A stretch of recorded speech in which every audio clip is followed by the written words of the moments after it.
Any guy should have healthy, normal sex drive, and that goes for any age. Mm. And often, older men have a declining libido or sex drive because their hormones are declining. Mm. And so, I view that as an indicator, as a subjective assessment or metric that we can use to gauge that. Mm. And so, when your hormones are optimized, yes, you should still be having sex drive and sexual activity. Hello, friend, and welcome to the Sex Upgraded podcast, a podcast for men all about sex, where we'll combine real, authentic, and down-to-earth conversations about sex, life, and relationships with some pretty wild personal stories and practical how-to episodes as well, with guest experts from around the world to help you have the most amazing sex life you can possibly have. My name is Taylor, and I'll be your host on this journey, and it's my goal with each episode to give you practical, actionable things you can start doing today to improve your sex life and your entire life, because a thriving sex life will help you thrive in all areas of your life. So let's begin today's episode by starting with a deep breath in through the nose into the belly together. Exhaling with an audible sigh. And let's get into today's episode.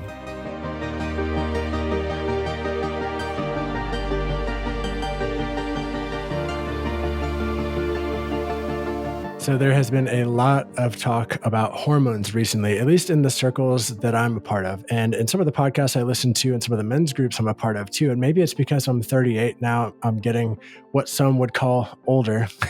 The talk of hormones and the talk of life optimization, it's coming up more and more and more. And today I'm really excited to be joined by Dr. Tracy Gapin, who is a board certified urologist and who is somebody who not only is that, but also who works with entrepreneurs and athletes and helps people to optimize their performance in all areas of life. And so I'd love to dive into a bunch of this stuff and share some of my own personal journey with it and get your perspective here today for the benefit of everybody listening and men around the world. Thank you, Tracy, for being here.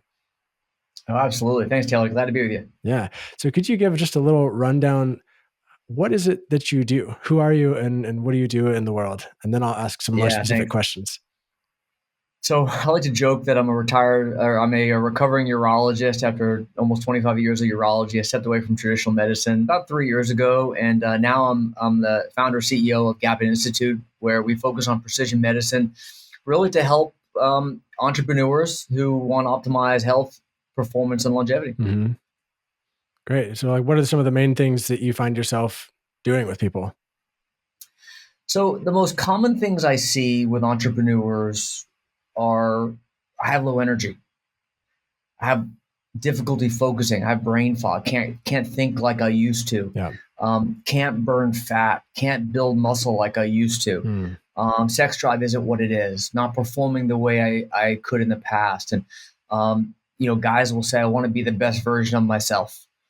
What I got to do to live not just longer but better. Totally. And there's a lot of talk about longevity, which is great, but I mean, shit, I want to be my best self right now. And I'm not focused on when I'm 90 or 100. Yeah. And so a lot of guys have those same concerns. Mm-hmm. And, men are simple creatures. Most of the clients I work with are men. We work with some women as well, but mostly men. And it's those same issues over and over again. And so that's what we really got good at. Yeah. Would you say it's always the same cause?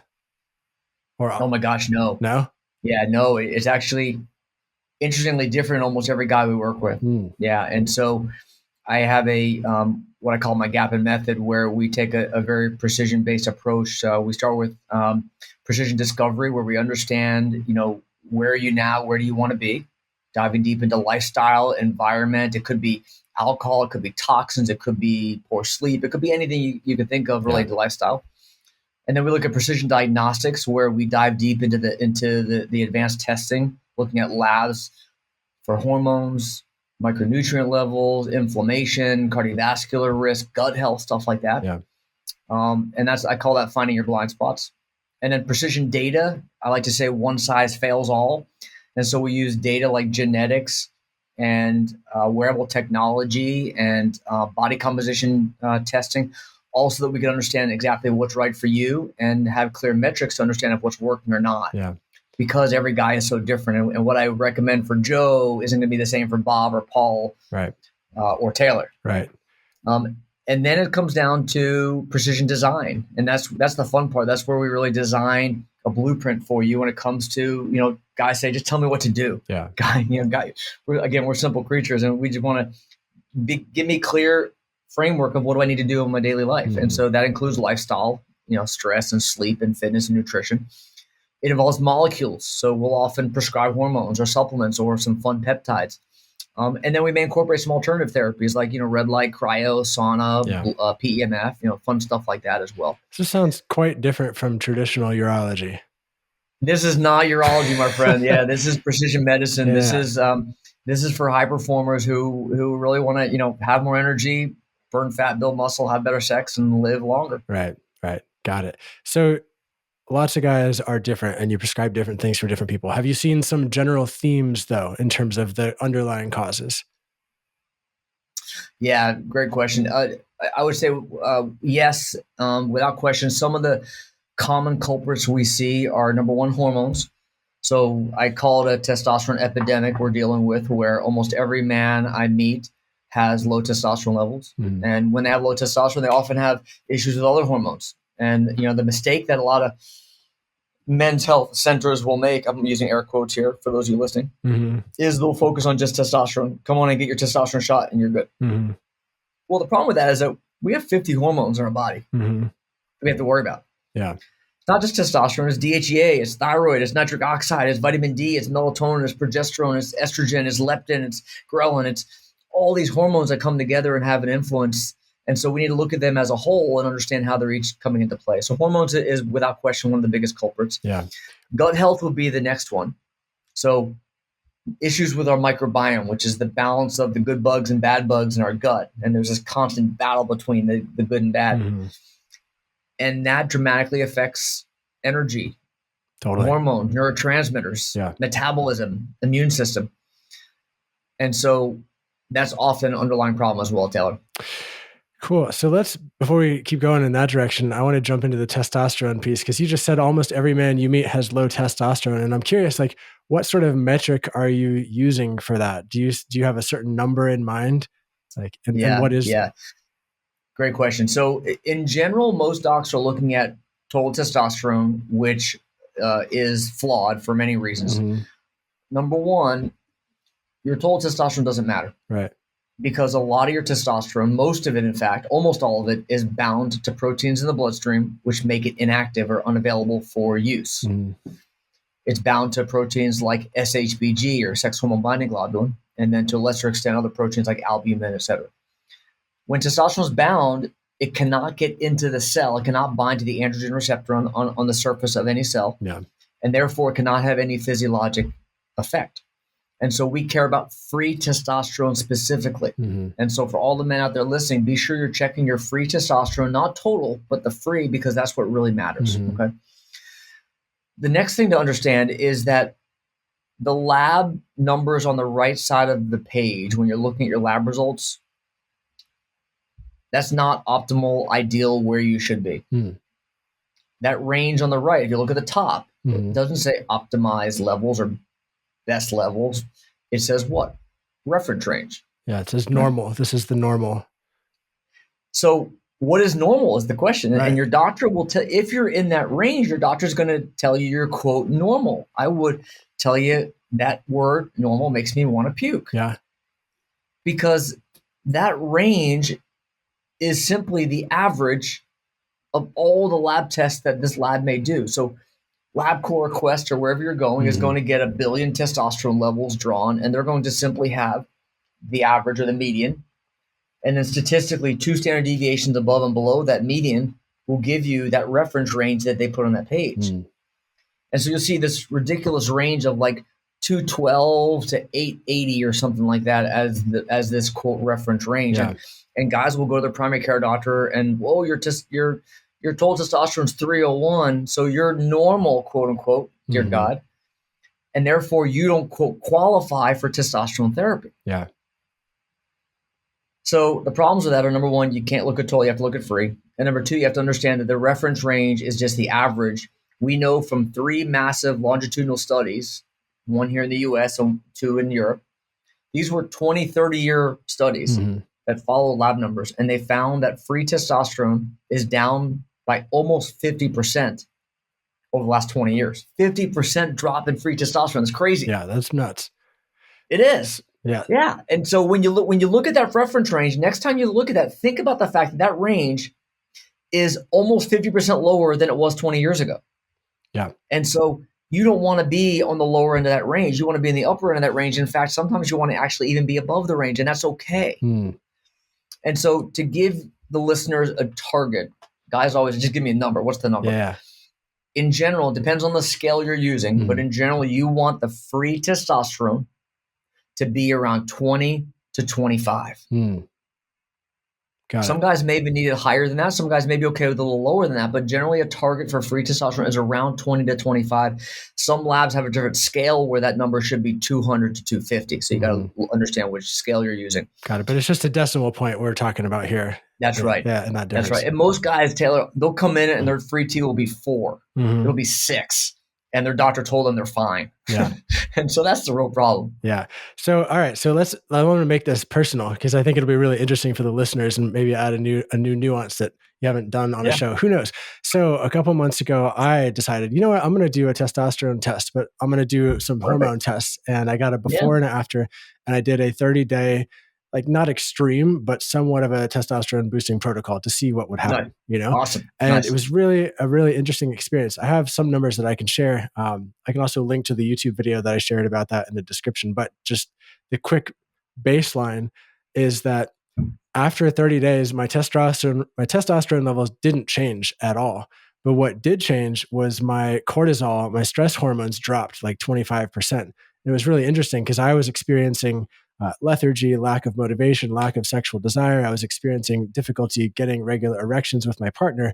And when I look at my lifestyle, we had bought a house months beforehand. We had been renovating. I had been working constantly, doing all this shit all the time. And I thought, oh, if I just work harder and boost my testosterone, then certainly I'll feel better again. But it seems like what I'm making it mean is that, oh, maybe I needed to actually just de-stress and get some massages. Yeah. At least that's what seems to be reflected in the data. I'm wondering what your thoughts are on that. Stress is such a big deal in men, Taylor. I'm glad you're bringing this up. So most guys I work with, when I ask them about stress, like, yeah, I'm fine. I'm okay. I'm driven. I'm a grinder. It just doesn't bother me. Yeah. But what happens is when you're constantly going, you're like a race car in the red where you think you can survive and be okay. Yeah. That chronically elevated cortisol, which is your stress hormone, what does it do? It has a number of bad consequences. Number one is it crushes other hormones. It turns off testosterone production, turns off thyroid production, turns off DHEA. It crushes your gut. So cortisol is a catabolic hormone. That means it's preparing your body to go fight that tiger that doesn't exist, right? It's just in our minds. It's just us not knowing how to turn it off. And so it's mobilizing fuel to fight this tiger. Yeah. It raises blood sugar, which is not good for building muscle, burning fat. It crushes your gut. It's actually depleting the healthy amino acid lining that's protecting your gut to use those. It's like tearing down your house to use the bricks. Yeah. And what that does now is it causes major gut issues, which then have a even further downstream effect on the rest of your body as well, on neurotransmitters, on hormones, on everything. Yeah. And so it's really important that we understand how stress, how cortisol is affecting our bodies, and being cognizant of what are we doing to overcome that. Totally. I think this is something that obviously I'll speak for myself, but what I've seen in working with a lot of men and in the society right now is that men oftentimes we're really socialized to be production machines, right? We're programmed to like work, constantly produce, provide. And there is a certain kind of reward that comes from that. Like it felt really good in many ways to be doing all the stuff that I did earlier this year. It was very successful by a number of metrics, and at the same time, there was sort of this like running on empty that I was fueling from caffeine and just, I guess, stress, like cortisol. I was fueling this from another source that ultimately wasn't giving me the lifestyle that I wanted. And I know there's a number of other guys out there who are experiencing something like that. It's funny, in my men's group, we were joking about it just within the last couple of days, how like, oh, Taylor, maybe you didn't need to work out more. Maybe you just needed to cuddle with your puppy. And then you would have had better sex. Who knows? That's right. You know? Yeah. The last hour, just before our interview here today, I met with a wealth advisor, a local wealth advisor. He's very successful. And there's a first time meeting. And I said, Thomas, what do you like to do? I like to work. And he has a 2-year-old at home, little baby at home, and he's busy at work, and he has no hobbies other than just work and coming home and being a dad. And it's so common where high-performing men get into this routine, this habit of taking care of everyone else around them. But when is it time for you? And where's the balance in your life where you are and this is about, I talk about living with intention, where you're carving out time for just you to do whatever the hell you want, whatever it is you like to do. I don't care if you like to go bowling or like to go for a walk on the beach. Where is you time where you can literally turn it off? No phone, no tablet, no device, certainly no EMF producing things in your ears, and just enjoy whatever hobby it is that you enjoy. Enjoy life. So it sounds like some pretty straight up simple advice. You want to live a better life? Like do fun things. Enjoy your life, right? Yeah, you have to enjoy it. Yeah, it will probably reflect in your hormones and then all these other areas. That's right. Yeah. So I want to give you a couple other numbers because I think it's really interesting, and you're making me scratch my head too, because I just did one of those online tests, right? I don't have a medical provider right now analyzing any of these results. And I thought, similar to what you said, I thought, well, just because it's normal doesn't mean that's where I necessarily want to be. And my levels were on the lower and upper ranges of what normal is. So they were lower in terms of like the free testosterone range. It was actually 9.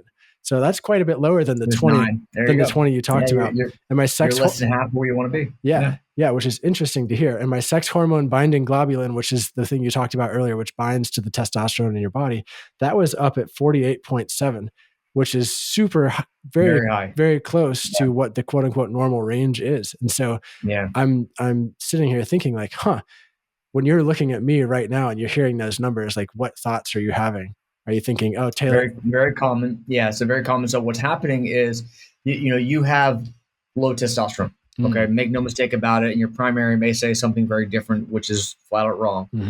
But when you have suboptimal levels of free testosterone, what is it doing? From head to toe, it's affecting cognitive function. So you don't have the mental acuity, the focus, the concentration, the memory that you should. It affects your mood. So you don't have as much pleasure, but as much enjoyment in life. It affects your relationship with your partner, where you don't feel like being as intimate as maybe you would otherwise. It's important for, obviously, body composition. It's important for skin. It's important for muscle and bone health. So it helps you burn visceral fat, which relates to cardiovascular disease.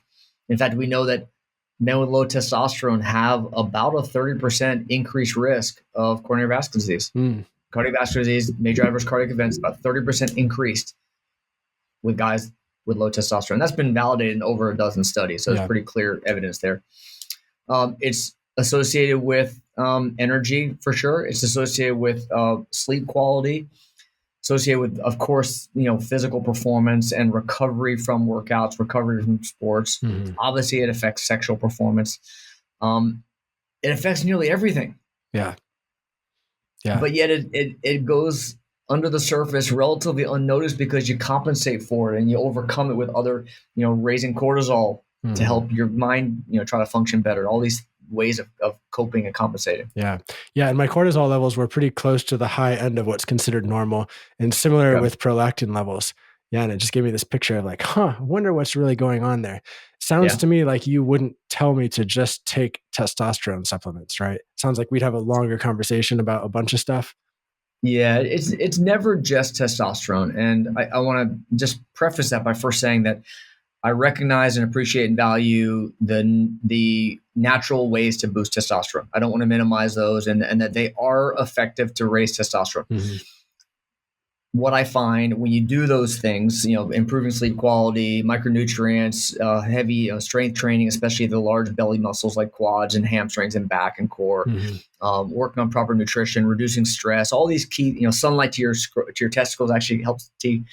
When you do all these non-invasive natural approaches to testosterone, it may help get your free T from 7 to 9. Yay.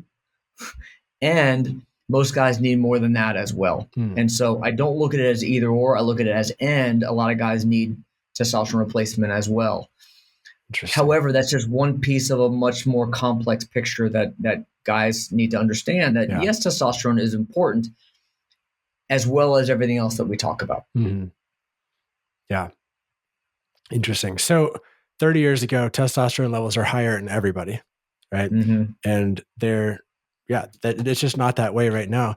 So I'm curious, like, what do you think, if you could hypothesize, like on a systemic level, a societal level, like what do you think some of the societal level, and then we'll move to the individual, but some of the societal level impacts are of a whole like society of men with lower testosterone? Have you thought about that? Yeah. Great question. No, great. Yeah. Very good question. So what we've seen is that the parallel here is not just testosterone. Mm-hmm. We've actually seen a similar 50% decline in fertility. Yeah. We've seen a decline in sperm counts, in sperm function, and in fertility. And so the underlying cause of all this, the etiology, which I believe is clearly toxins in our environment, which have been demonstrated to have dramatic effects on testicular function, mm-hmm. which includes sperm and testosterone. I truly believe, Taylor, if we don't change something, I've said this before, and I've been very outspoken, if we don't change the current path, in 20 years from now, we're going to have an impotent and infertile population of men. It's a big deal. And for whatever reason, it just doesn't get the attention that I think it needs. Yeah. Yeah. Perhaps because people are still having babies. Like, maybe less so than usual, or less so than it used to be, but still, like, babies are popping out pretty regularly, it seems to me. Definitely declining though. And, we see obesity is worsening. We've seen for the first time in decades that lifespan is actually decreasing. Mm. And some of it may be related to COVID, but without question, we're seeing for the first time in a long time, we're dying younger. Yeah.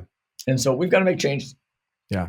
Yeah. That's interesting. So you're saying that you think that one of the biggest causes, if not the main cause of this, is overall toxins in the environment, plastics, like all kinds of hormones and stuff in the water supply, which seems to me, if I'm thinking about it out loud right now, it's not the sort of thing. I mean, you can optimize a lot of stuff in your life, right? But what I'm thinking is, like, you can't necessarily optimize away from using plastics, and does it actually balance it out? I mean, I guess you could try to shift over to using all glass, everything, but here I am sitting in this microphone cable is plastic. I'm sitting on a plastic chair. Like, my whole room is full of plastics everywhere, and I'm drinking water that I am having filtered in reverse osmosis and adding minerals to it. But, like, I'm still in the air with all these pollutants. So then I guess, the question is, going back to what you said, like, is it even possible with lifestyle and diet to optimize enough to get up to the levels that you're talking about being optimal?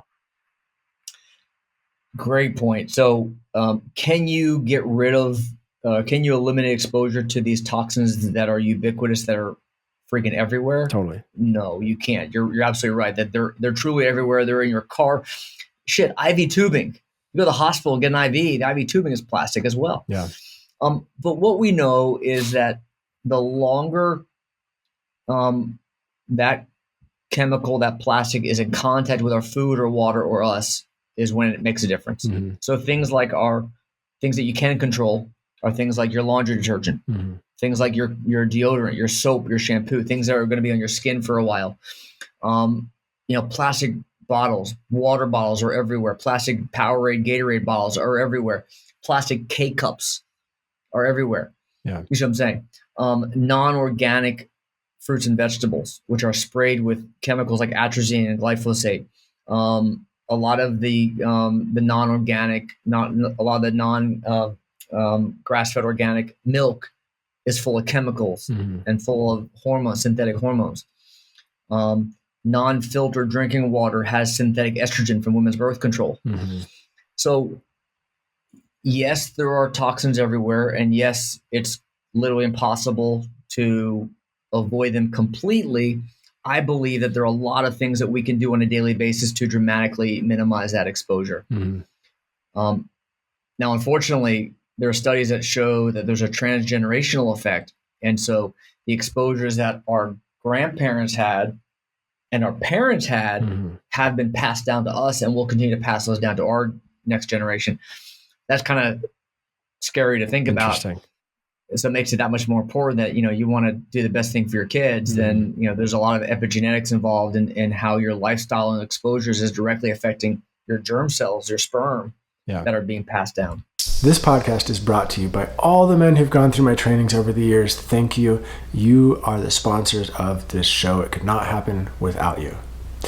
2 things I want to share with you real quick. Number 1 is my Orgasmic Mastery course. It's a 10-week journey for men to become the best lovers they can possibly be, to master their sexual energy in the bedroom, to overcome premature ejaculation, overcome erectile dysfunction, experience full body orgasms, full body non-ejaculatory orgasms, and to be the man who blows his lovers' minds. The second course is Semen Retention Mastery. This is an intelligent lifestyle design course where you get to master the art of sexual energy transmutation and really build up your life force and direct it into your business, your creative projects, your mission, whatever it is that you want to really excel at and thrive in your life, so you can live the life you truly want. So if you want to check those out, there are links in the episode description. And with all that being said, thank you again.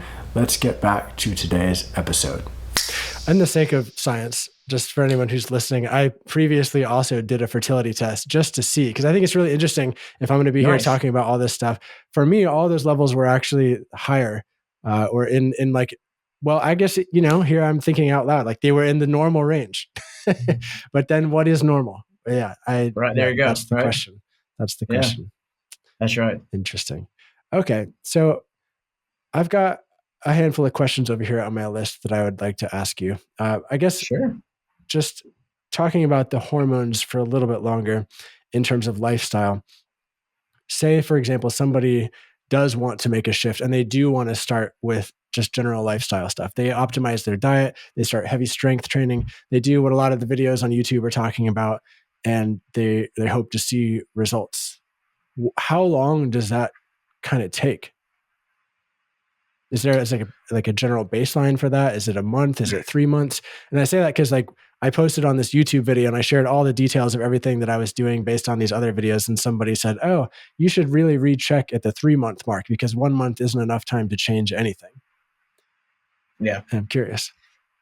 I see it as a spectrum. Yeah, and so what are the natural things that we can do? I think let's just set the foundation for the listener of what are these natural approaches or what are these lifestyle maneuvers that we, it's nutrition, sleep, stress, and fitness would be, and I guess toxins could be our fifth one. We talked about toxins very briefly. Nutrition, I like to never paint myself into a corner and talk about one specific diet because everyone's so different, and genetics and testing can tell us what foods you should or should not be eating. But in general, it's focusing on, whole food diet. It's focusing on eating real foods, fresh, fruits and vegetables, preferably organic. It's the lean meats and fish if you're not vegan or vegetarian or plant-based. Focus on, grass-fed meats. Focus on wild-caught fish if you're going to eat those. Focus on making sure that you're eating the right macronutrient ratio, and that's different for every individual. Make sure you're focusing on the right amount to be caloric intake. That's based on race to metabolic rate, et cetera, and what your goals are and how much you should be eating. So, work with someone to help figure that stuff out. Fitness, make sure that you're incorporating something into your daily life. I like to just simply say, get off your ass and do something every day. I think at least 3 days a week need to be strength training. I think a lot of guys tend to overdo cardio, just go for a 3-mile jog, but that's not going to get you anywhere. You need to be building muscle and often that requires strength training. Most guys don't eat enough protein. So I like to emphasize, at least 0.8 to 1 gram of protein per body weight in pounds daily. And that's tough to do. You have this, Taylor, you have to really work at getting enough protein in your diet. Yeah. I like intermittent fasting a few days a week.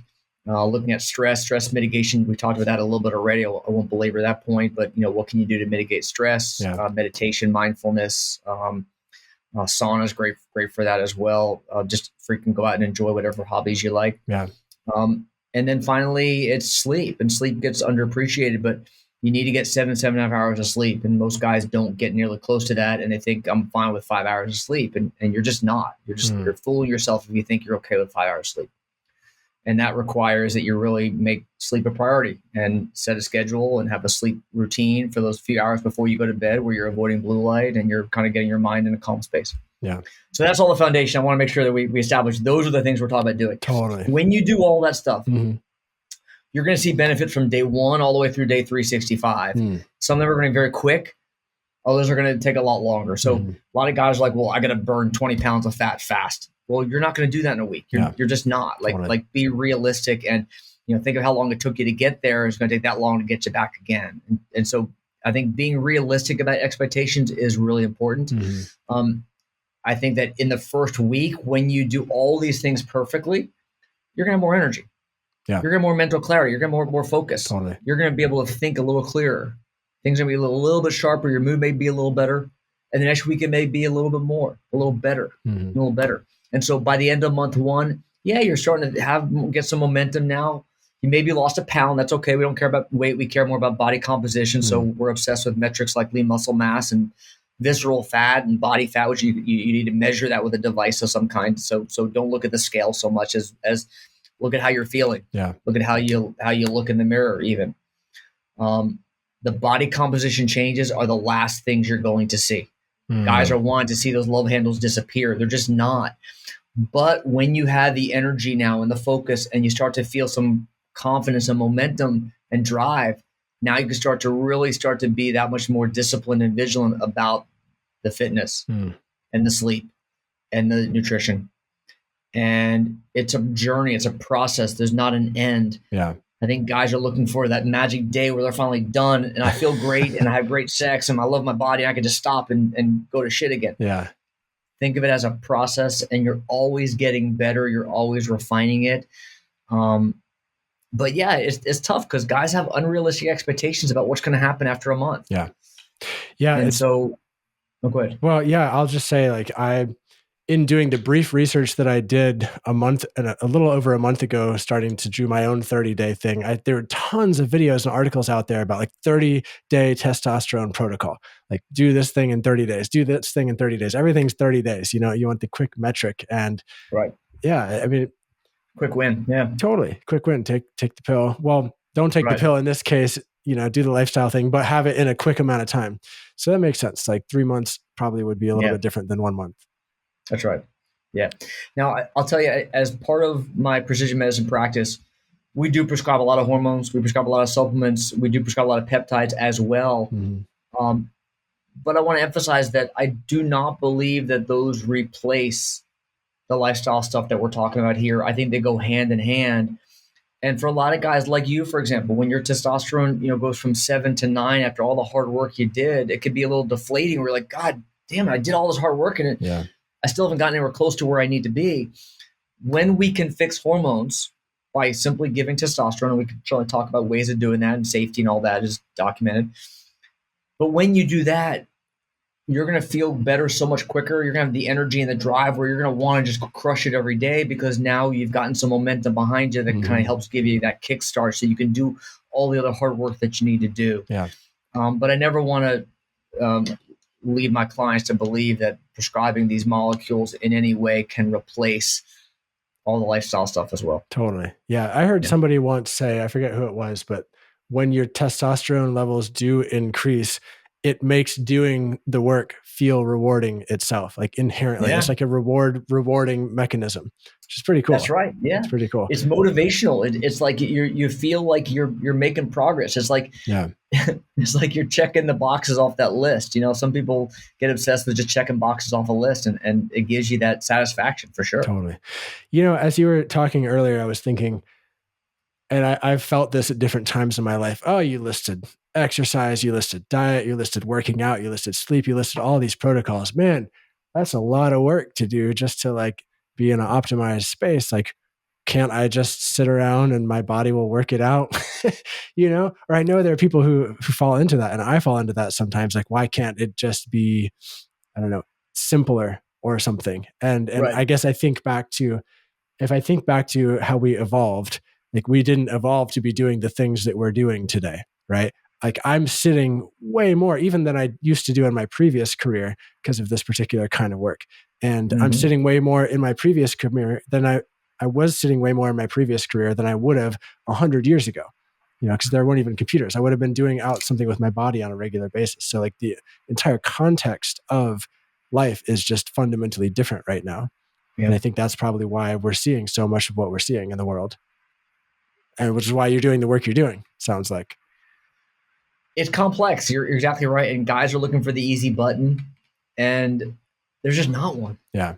And that's why we do what we do, where, we honestly, where we thrive and where we specialize is in helping connect the dots and put all those pieces together, because it's confusing, it's overwhelming. And God, you go to Twitter and there's like 10 different people battling over the right test to do for cardiovascular health, or the right diet, or the right fitness program. It's all nonsense, where you need to individualize it based on what's right for you. And that's why I say one size fails all. Yeah.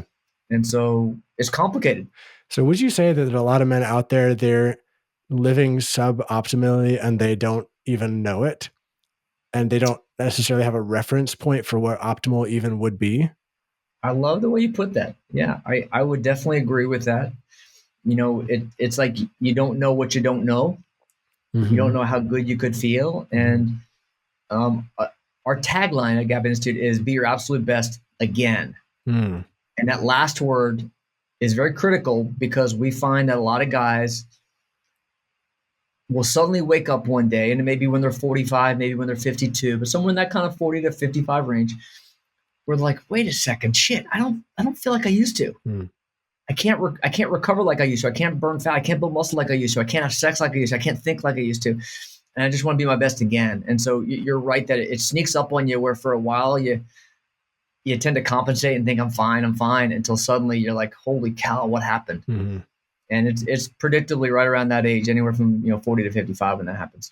Yeah. So do you think, I know that there's talk of, and it's kind of generally understood, that the desire for sex drops over time and with age, and our bodies change as well, right? Like, say you live to 90 years old, right? You're not going to be functioning at 89 the same way that you're functioning at 30, but you're saying you still can optimize that. So I'm wondering, is there, let's see how to phrase this question.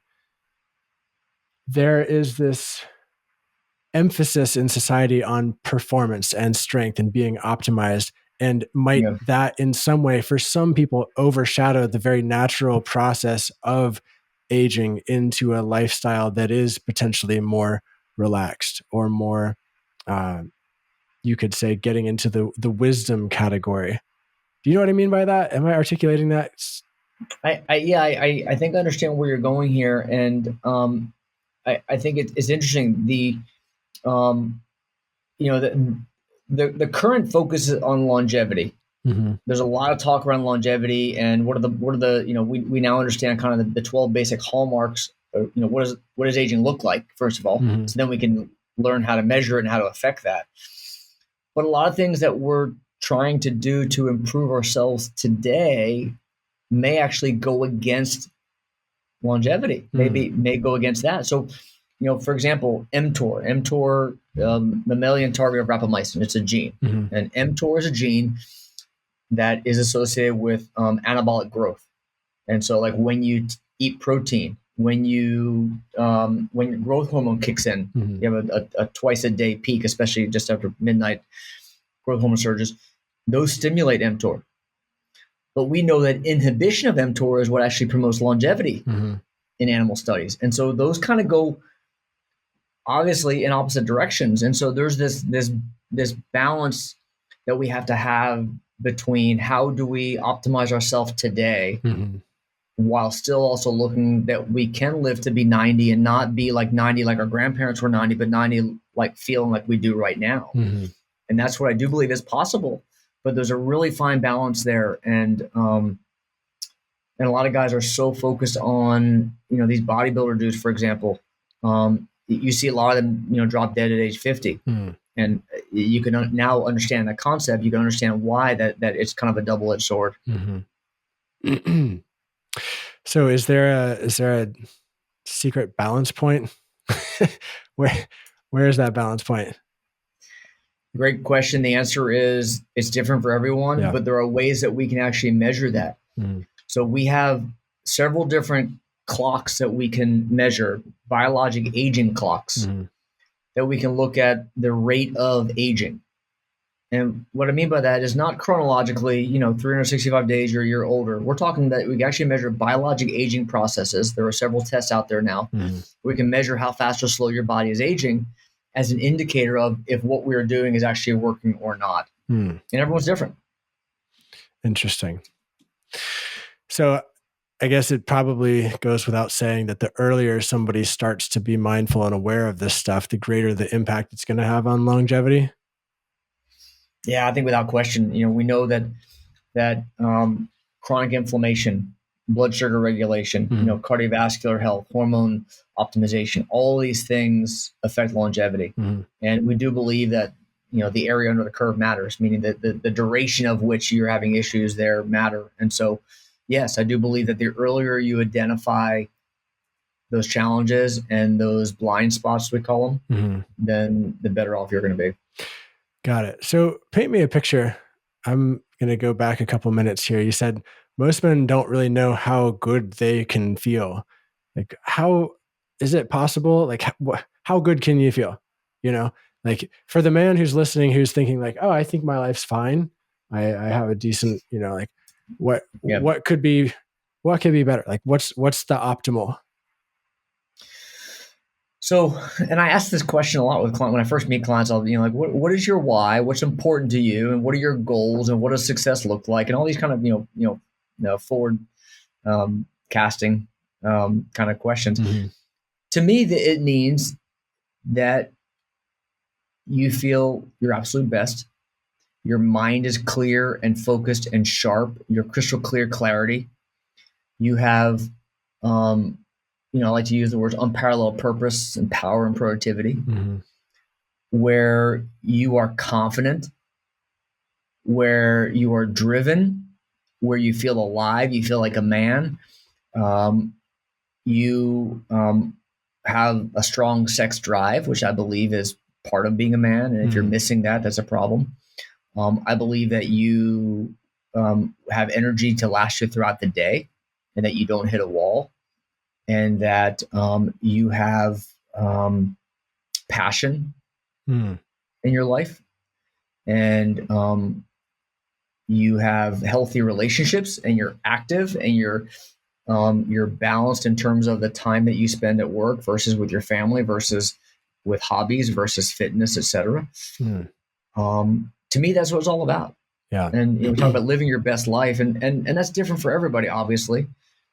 But it's optimizing your, I like to say optimizing your mind and body to function at the highest level. Totally.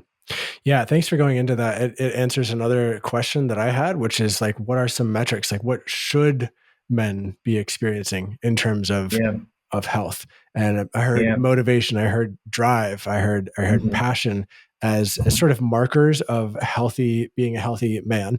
You also mentioned the strong sex drive piece, and I'm guessing you mean beyond 30s and 40s. But even in those ages, you said if that's missing, then that's sort of a problem. Can you say a little bit more about that? Any guy should have healthy, normal sex drive, and that goes for any age. And often older men have a declining libido or sex drive because their hormones are declining. And so I view that as an indicator, as a subjective assessment or metric that we can use to gauge that. And so when your hormones are optimized, yes, you should still be having sex drive and sexual activity. Yeah. So let's say a guy came into you and he said, I've been really feeling low sex drive. Living with my wife and I have been together for a long time, and I just don't feel aroused anymore. Or I can't get it up. Like, would you be quick to prescribe Viagra or Cialis or something like that? Or would you want to do a deeper dive into everything we've talked about? Yeah, definitely a deeper dive there. And look, when you're in a long-term relationship, of course it's going to become routine. You're with the same partner for decades. I get it. And, that comes down to, in that relationship, what can you do to spice it up? What can you do to vary it up? What can you do to make it exciting again? And it's about communication with your partner, what your needs are and what your desires are. And that may be something that you haven't had a conversation about. And then it's testing to understand, what are the underlying hormone issues that may be at play. Maybe it's cortisol, as you brought up. A lot of times it's related to that. It may be related to micronutrient issues, toxins. Gut health can directly affect this. Nutrition can directly affect this. Alcohol can affect it. So there are a lot of underlying things, Taylor, that I think need to be addressed first. And And once you've done all that, and sometimes a little dose of Viagra or Cialis in addition can also just give a little nice kickstart to sensitivity and performance as well. But that's never the standalone solution. No, I like to think of that as a Band-Aid. Got it. Okay, cool. And so, yeah, use a Band-Aid sometimes. But if I'm hearing you correctly, try not to make a lifestyle of relying on the Band-Aid. Correct. Yeah, it's a sign of an underlying issue, whatever that may be. Yeah. Got it. Interesting. Cool. So, yeah, I'm thinking of some other examples of times when guys aren't in long-term relationships and they're still experiencing that. But when I know these people, I'm like, oh yeah, there are other psychological things going on that you could take a pill for, and it might mask things, but it's not going to solve the underlying things happening. Right. Exactly. So you had, you talked about longevity, you talked about aging a little bit, and it seems like you're pretty on the forefront of what's happening in the men's medicine space in the world.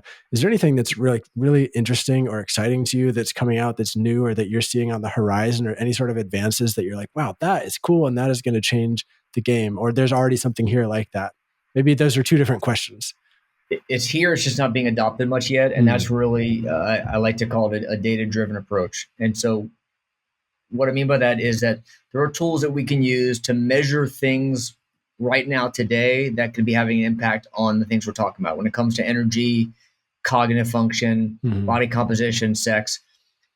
Things like CGM, so continuous glucose monitor, or CGM, is a way that you can track blood sugar. And this data is critically important because fluctuations in your blood sugar on a day-to-day basis can dramatically affect your metabolism, your energy, your ability to burn fat, and so on. So if your blood sugar is chronically elevated, you'll never burn fat. You're storing fat, not burning it. I don't care how much you're working out, you're constantly going to be storing fat. And so with a simple little sensor that you can put on your arm, for those of you looking at on video, is a little $50 size sensor that's about maybe 1/4 of an inch thick that goes on your arm. It has a little, in the middle of it has a little sensor that goes under the skin. And when you apply it, you don't even feel it. It's a tiny little sensor. And it's measuring your blood sugar 24/7. And you can wear this device. The ones that we use last for 2 weeks at a time. There are a couple different companies out there that make these, but the ones that we use last for 2 weeks. Some of them only last a week, but the one I use lasts 2 weeks. And it connects via Bluetooth to an app on your phone. And you can real time, 24/7, track your blood sugar. And so imagine that you have this tool that now allows you to understand how food is affecting your blood sugar real time, and understanding what foods may be great for you and what foods may be terrible for you. So I'll give you an example.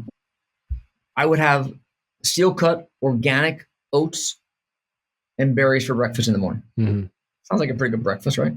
Not enough protein. Not enough protein was the key. This was years ago. I was like, yeah, I'm doing fine. Yeah, I'll have protein later.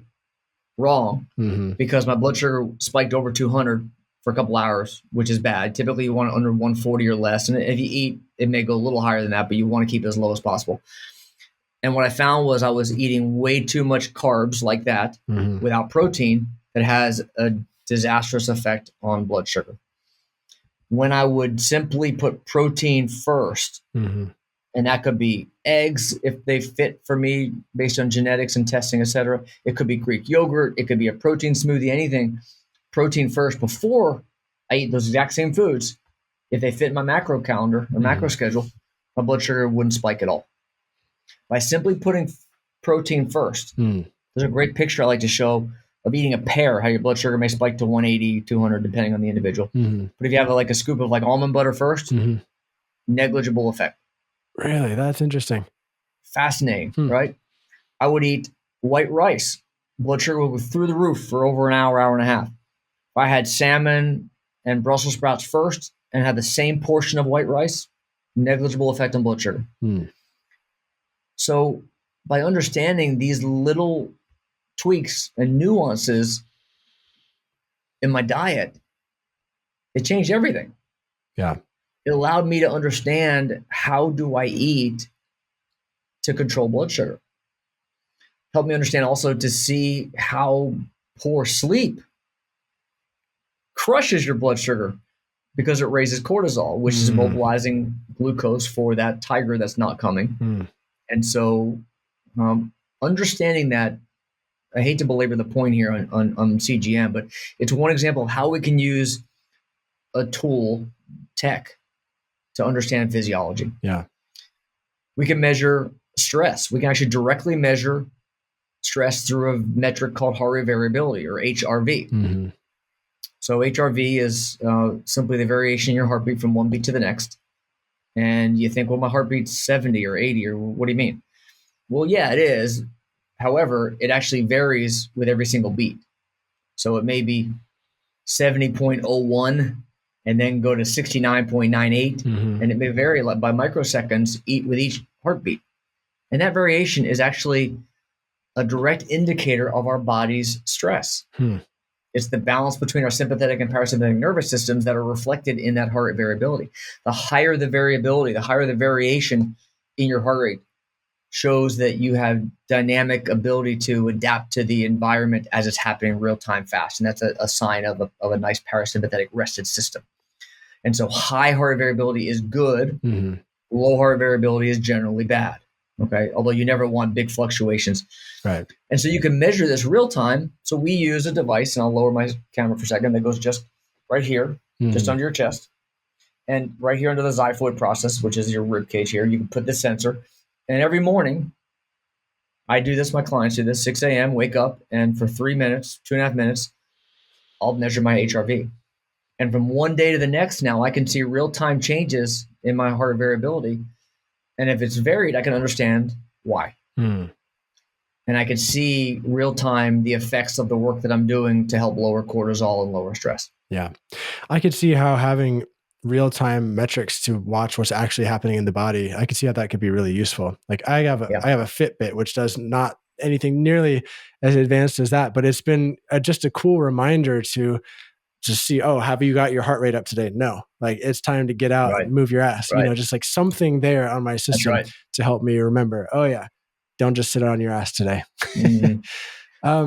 So that's awesome. And that's really interesting. And I'm guessing a million guys aren't going to go out and immediately start doing that. Like in your ideal world, if you could do like Dr. Tracy's fantasy world for a second, like what would you prescribe society?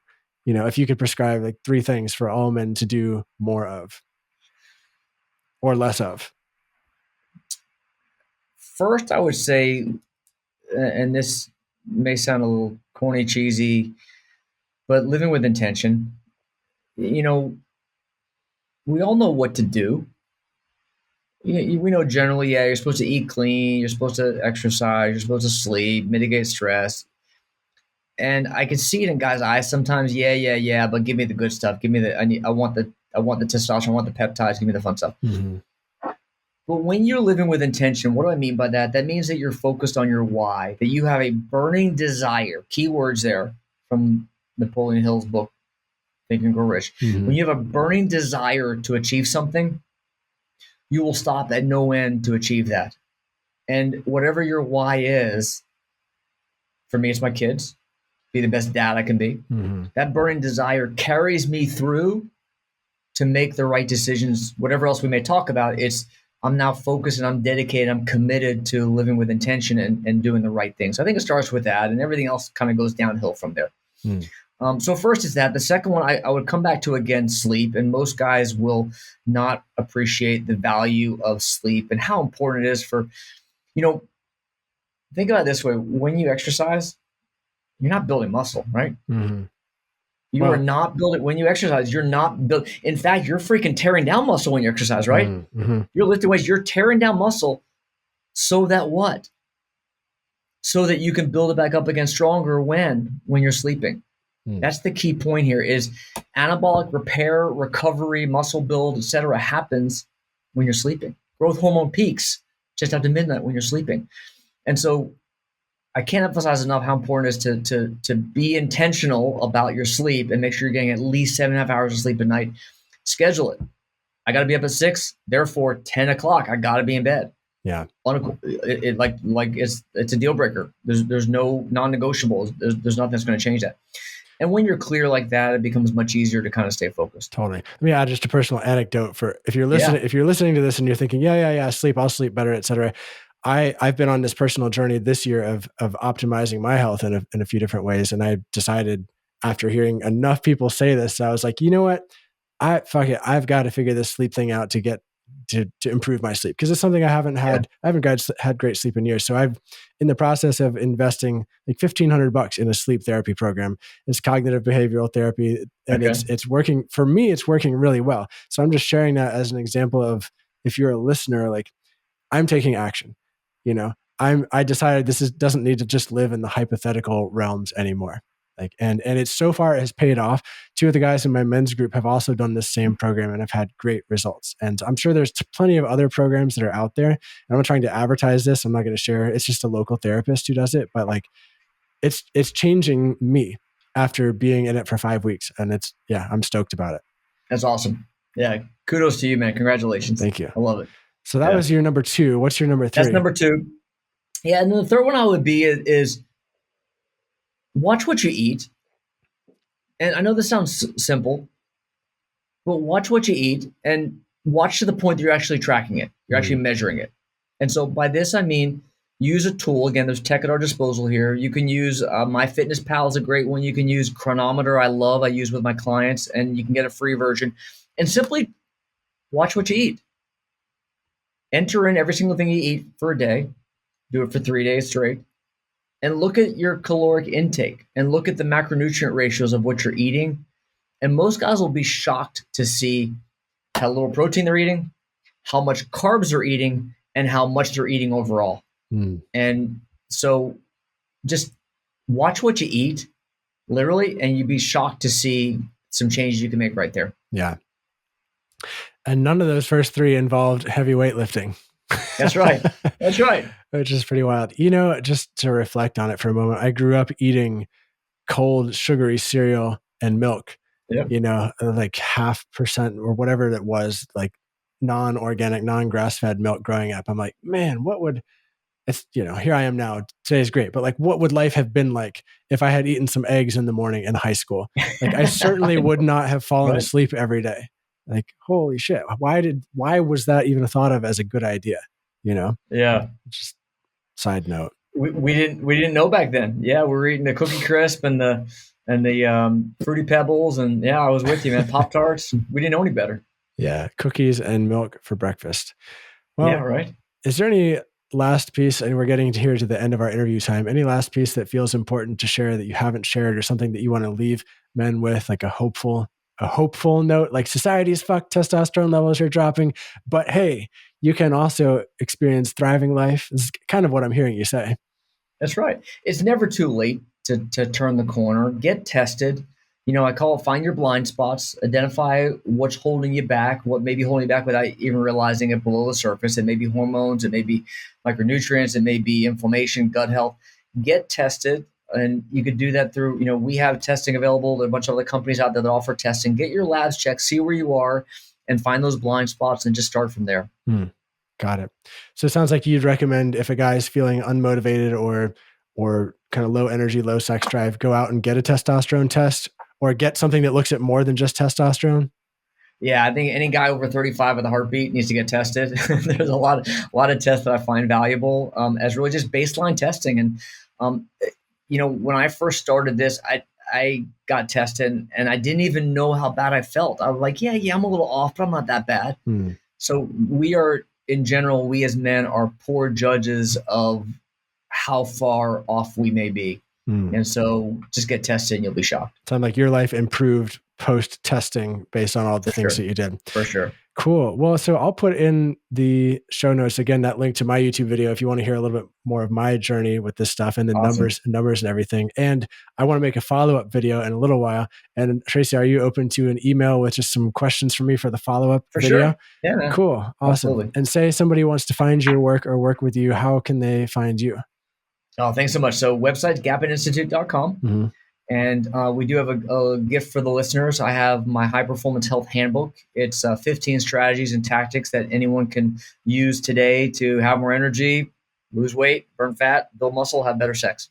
And that's just text the word health HEALTH, text the word health to 26786. Again, that's 26786, the word health. Awesome. Sweet. Wow. Thank you so much. Really interesting conversation, giving me a lot to think about. And I appreciate your time and appreciate the work you're doing in the world. And if you, listener or watcher on YouTube, have any questions or thoughts, leave a comment on YouTube is the best place to do it, and or reach out to Dr. Gapin. And yeah, I hope you all have a beautiful rest of your day, and I'll see you next time.